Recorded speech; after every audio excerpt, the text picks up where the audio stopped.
10 மாசம் சுமந்து கஷ்டப்பட்டு பெத்த இந்த வயித்தை பிரண்டைய கொண்டே அடிச்சுக்கணும். என்ன என்ன பெரிய 10 மாசம் கஷ்டப்பட்ட? உள்ள ஒரு இருட்டு, ஒரு லைட் கிடையாது, ஒரு ஃபேன் கிடையாது, ஒரு ஏசி கிடையாது, கரண்ட் படுக்க ஒரு பெட்டு கிடையாது, பேச்சு துறைக்கு ஒரு ஆள் கிடையாது, தவிச்ச வாய்க்கு தண்ணி தர ஒரு நாதி இல்ல. சரி நம்மளா போய் குடிச்சு தொலைவுன்னு பார்த்தாலும் ஒரு செம்பு கிடையாது. என்ன பெரிய கஷ்டப்பட்ட? கண்ணை கட்டி காட்டுக்குள்ள விட்ட மாதிரி வடக்கும் தெரியாம கிழக்கும் தெரியாம சிறைச்சாலையில கிடந்திருக்கேன் நான். அது எப்படி கிடந்தேன்? அப்படியே 10 மாசமா குரங்கு மாதிரியே இப்படியே குத்த வச்சே உட்கார்ந்து இருந்தேன். எங்க 2 நிமிஷம் நீ குத்த வை பாப்போம். குத்த வை. என்ன வச்சு எவ்வளவு ஜாலியா இருந்த நீ? நல்லா 10 மாசமா ஒரே விளாக்கல்.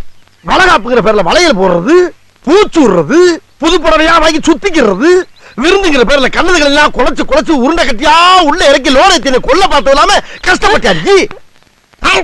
சரி அவ்வளவு தின்னு இல்ல பிள்ளை கலரா பறக்கணும் 100 கிராம் குங்குமப்பூ வாங்கி முடிங்க வெள்ளையா பிறந்திருப்பல. யார் கஷ்டப்படுறது? யார் பேர்